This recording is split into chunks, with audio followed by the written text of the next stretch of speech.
धमकी। कौन है वहां? अभी इसी वक्त बाहर आओ। गुस्से में यामिनी ने दरवाजे की तरफ देखते हुए कहा। तन्वी बाथरूम का दरवाजा धीरे से खोलकर दबे पांव विद्युत और यामिनी के सामने आ जाती है। इससे बुरा क्या ही हो सकता था उसकी जिंदगी में। तन्वी धीमी सी आवाज में कहती है, मिस यामिनी, मिस्टर विद्युत, मुझे अब जाना चाहिए। आप दोनों अपनी बातें जारी रख सकते हैं। इतना कहकर तन्वी बाहर जा ही रही होती है कि यामिनी उसे रोक लेती है। वही रुको कहते हुए तन्वी के रास्ते में आकर खड़ी हो जाती है।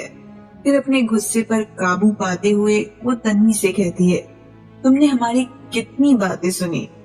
तन्वी समझ जाती है कि यामिनी उससे क्या कहना चाहती है।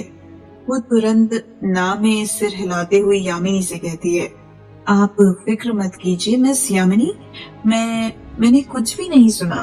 तन्वी के ऐसा कहते ही यामिनी का गुस्सा 7वें आसमान पर पहुंच जाता है और वो तेज आवाज में तन्वी से पूछती है, मुझे तुम्हारी बातों पे यकीन नहीं। मैं कैसे मान लूं कि तुमने हमारी कोई भी बात नहीं सुनी? उफ, क्या करूं अब मैं तुम्हारा।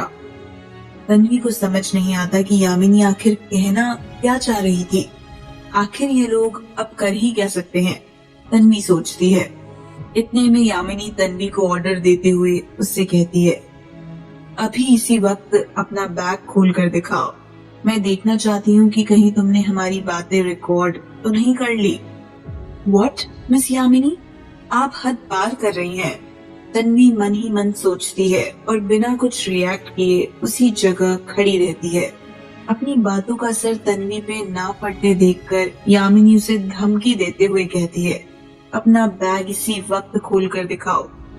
माना तुम्हें मेरा कोई डर नहीं, पर मिस्टर विद्युत के गुस्से से तो तुम वाकिफ हो, या फिर आज वाकिफ हो जाओगी। यामिनी की बातें सुनकर तन्वी एक नजर विद्युत की तरफ देखती है। भले ही हमारा रिश्ता कैसा भी क्यों ना हो, इस वक्त तो मिस्टर विद्युत मेरी मदद जरूर करेंगे, है ना? तन्वी के इस सवाल का जवाब उसे अगले ही पल मिल गया, जब विद्युत बिना कुछ रिएक्ट किए अपनी जगह पर चुपचाप बैठा रहा। विद्युत के लिए तन्वी शायद एग्जिट ही नहीं करती है। उसे तन्वी के मामले से कोई लेना देना नहीं है। वैनिटी में चुपचाप बैठा विद्युत ऐसा पेश आ रहा था जैसे यामिनी और तन्वी की बातें उसे सुना ही नहीं दे रही हैं। क्या मिस्टर विद्युत को वाकई कोई फर्क नहीं पड़ रहा है? इतनी मदद तो कोई किसी अजनबी की भी कर देता है। मैं तो फिर उनकी बीवी, तन्वी मन ही मन सोचती है। विद्युत की चुप्पी को देखकर तन्वी समझ जाती है कि अब उसे ये बेइज्जती झेलनी ही पड़ेगी। आखिरकार वो अपने बैग को खोलकर उसे उसके अंदर का सारा सामान सामने रखी टेबल पर बिखेर देती है।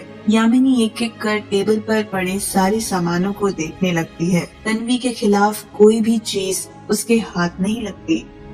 आई होप अब आपको मुझ पर यकीन हुआ होगा। Can I leave now? Tanvi गुस्से में टेबल पे बिखरा सामान अपने बैग में वापस रखते हुए कहती है। यामिनी एक नजर विद्युत की तरफ देखती है। विद्युत अभी भी बिना कुछ रिएक्ट किए वहाँ चुपचाप बैठा हुआ है। हालांकि उसके चेहरे को देखकर ऐसा बिल्कुल नहीं लग रहा कि उसे तन्वी के लिए थोड़ा सा भी बुरा महसूस हो रहा है। मैं जानती हूँ कि मिस्टर विद्युत को रिपोर्टर्स से इतनी नफरत है और ये लड़की तो उनकी गाड़ी के सामने तक आ गई थी। इसके बावजूद मिस्टर विद्युत ने उसे फिल्म सेट के अंदर बुलवाकर उसे फर्स्ट एड दिलवाया। जरूर ये सब उन्होंने इसीलिए किया ताकि वो तन्वी की बेइज्जती कर सके, वरना सब जानते हैं कि मिस्टर विद्युत किसी पे रहम खाने वालों में से नहीं है। यामिनी ने मन ही मन सोचा। विद्युत के इरादों को जानने के बाद अब वो तन्वी को इतनी आसानी से बच के नहीं जाने देगी। मुस्कुराते हुए यामिनी तन्वी से कहती है, मैंने सुना है कि आजकल के रिपोर्टर्स काफी स्मार्ट हो गए हैं, यहाँ तक कि वो अपने कपड़ों में कैमरा और माइक्रोफोन छुपा के रखते हैं। Let me just check you. तुम्हें अपने कपड़े हटाने होंगे। यामिनी की बातें सुनकर तन्वी सख्ते में आ जाती है। कुछ वक्त के लिए उसे यकीन नहीं होता कि यामिनी वाकई उससे ये सब कह रही है। अपने गुस्से पर काबू रखते हुए तन्वी यामिनी से कहती है, मिस यामिनी, शायद आपको पता नहीं कि आप जिसे जिसे तलाशी कह रही हैं वो असल में हरासमेंट है। हरासमेंट? My foot. तुम चाहो तो मेरे खिलाफ लीगल एक्शन ले सकती हो, यामिनी तन्वी की बात का जवाब देते हुए कहती है। तन्वी के सब्र का बांध अब टूटने लगता है। वो एक नजर आखिरी बार विद्युत की ओर देखती है, इस उम्मीद से विद्युत अब शायद उसकी मदद करेगा। पर अफसोस, विद्युत को अभी भी कोई फर्क नहीं पड़ रहा है। बात इस हद तक आगे बढ़ गई है और मिस्टर विद्युत अभी भी खामोश है। तन्वी मन ही मन सोचती है। विद्युत एक नजर तन्वी की ओर देखता है। तन्वी की आखिरी उम्मीद फिर से जागती है। तन्वी से अपनी नजरें हटाकर विद्युत यामिनी से कहता है, शक के दायरे में आने वाले हर शख्स की तलाशी लेना जरूरी है। विद्युत की बातें सुनकर तन्वी बहुत हर्ट होती है, मानो वो उसके लिए सिर्फ एक खिलौने से ज्यादा कुछ भी नहीं। पर वो कैसे उसके साथ इस तरह पेश आ सकता है? ऐसा बर्ताव तो कोई अपने दुश्मन के साथ भी ना करे। गुस्से से तन्वी अपनी मुट्ठियों को कसती है। इतनी बेइज्जती से उसकी आंखें नम हो जाती हैं। पर क्या मैं कुछ नहीं कर सकती? हॉस्पिटल में एडमिट अपने भाई के बारे में सोचकर तन्वी कांप जाती है। अपनी नजरों को नीचे कर वो यामिनी से कहती है, ठीक है, अगर आप लोगों की यही मर्जी है तो फिर। इतना कहते हुए वो अपने शर्ट के बटन्स को खोलने लगती है। तन्वी को विद्युत के सामने ऐसा करता देखकर यामिनी उस पर गुस्से से बरस पड़ती है। ये क्या कर रही हो तुम?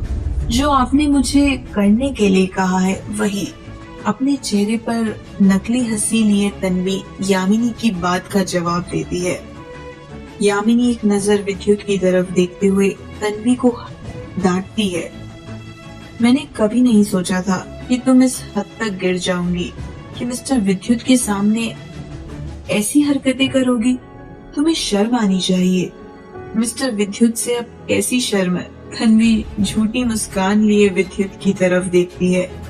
उन्होंने तो ये सब पहले से ही देख रखा है। क्यों मिस्टर विद्युत, मैंने कुछ गलत कहा क्या? तन्वी के इतना कहते ही यामिनी चौंक कर विद्युत की तरफ देखती है। वो अब भी बिना कुछ रिएक्ट किए चुपचाप बैठा हुआ है। आखिर तुम कहना क्या चाहती हो? परेशान होकर यामिनी तन्वी से पूछती है।